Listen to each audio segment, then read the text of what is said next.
Assalamualaikum warahmatullahi wabarakatuh. Apa kabar sahabat pendidik dan penonton YouTube Harlis Setiawati? Ketemu lagi kali ini dengan materi etika moral dalam pembelajaran. Mengapa saya memilih materi ini? Karena kejadian pelatihan daring bulan Oktober ya, bulan Oktober awal itu bulan September ya, 12 dan 13 itu ada satu uh, peserta yang meninggalkan tanpa pamit gitu kan, setelah mengambil materi dan mengambil manfaat. Tentu saja intinya sudah itu tidak ada etika dan tidak punya moral tentu saja. Sedangkan itu suatu karyawan ya. Nah, inilah kita harus tunjukkan bahwa kita punya soft skillnya, ini etika. Bagaimanapun juga datang baik-baik, keluar dengan baik-baik. Pelatihan daring yang saya buka kemarin itu adalah TOT ya, Training of Trainer untuk KKNI level 3. Itu probingnya untuk uji kompetensi, termasuk itu bayar dengan biaya lebih tinggi daripada hanya diklat daring saja. Nah, yang keluar tanpa pamit ini belum membayar satu sepeser pun. Saya percaya saya itu membantu orang yang belum ada dananya dengan akadnya adalah membayar kemudian. Oke, saya terima. Karena beberapa orang sebelumnya memang baik, etikanya memang bisa dipertanggungjawabkan, moralnya pun baik pula. Namun ternyata saya dapat yang saat ini dikelabui ya.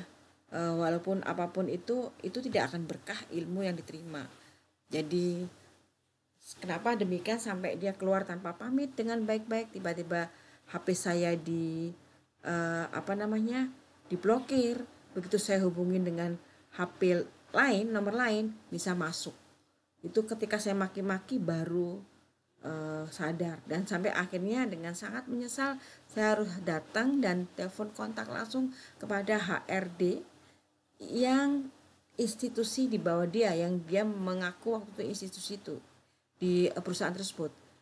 Saya konfirmasi, betul tidak ini yang namanya si A ini betul bekerja sini? Oh ya betul, ternyata saya kasih nomor HP-nya pun juga benar ternyata. Dan disitulah akhirnya saya tanya seberapa sibuknya hingga tidak mampu untuk meminta maaf minimal tidak sesuai akad ya,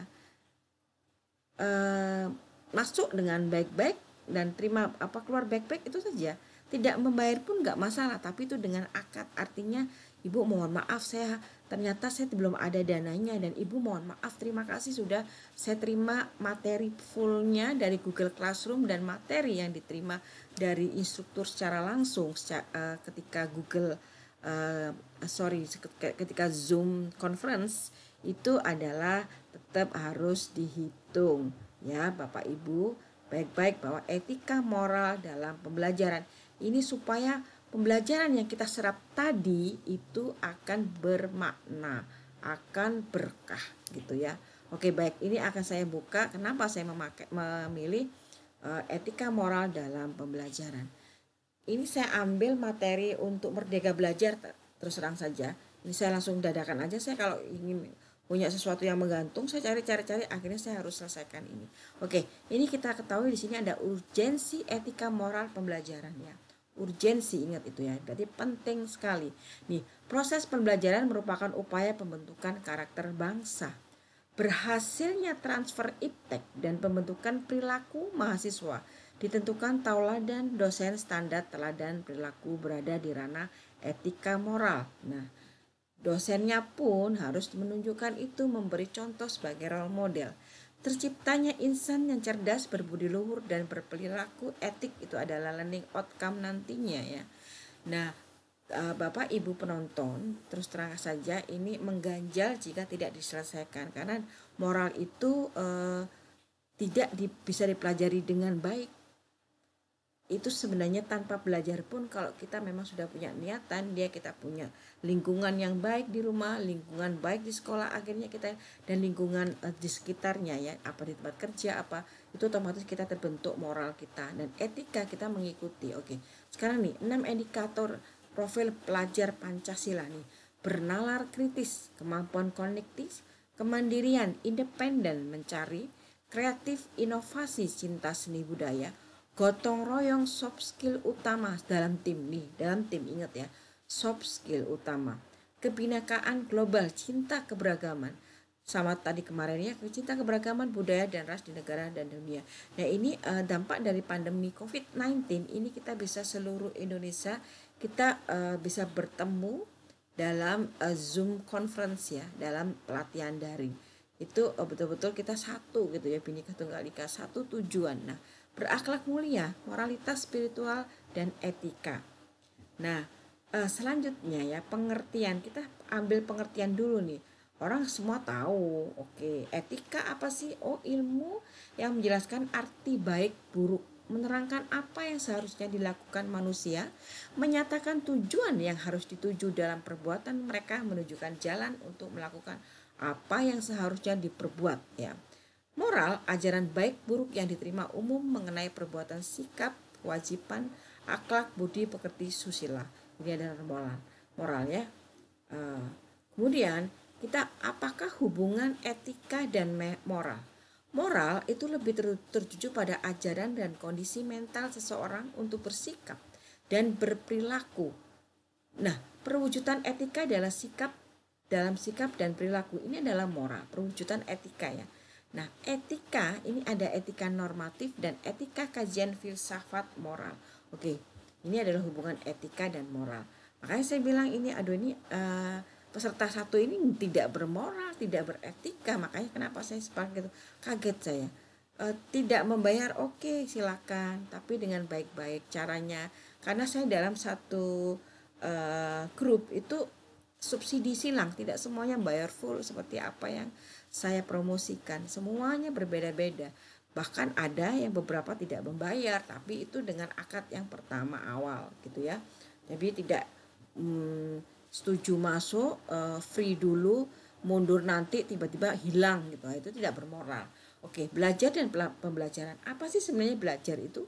Belajar berusaha memperoleh kepandaian atau ilmu, berlatih, berubah tingkah laku atau tanggapan yang disebabkan oleh pengalaman. Nah, tujuan mendapatkan ilmu pengetahuan, penanaman konsep atau keterampilan dan pembentukan sikap. Nah, kemarin pelatihan daring itu apa sih sebenarnya? Belajar, kita sebagai pelajar. Nah, belajar itu kita menyerap ilmu dengan baik. Nah, kalau bermoral tidak baik, beretika tidak baik, moral yang diserap tadi bagaimana?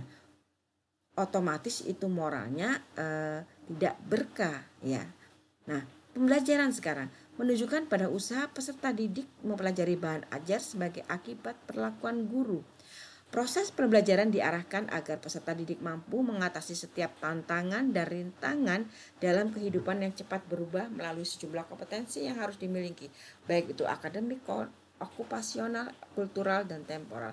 Nah, pembelajaran memang ini kita kan betul-betul secara akademik, kemudian di industri ada ya, secara okupasinya tadi ya, di industri itu berbeda dengan apa yang kita terima sudah diajarkan.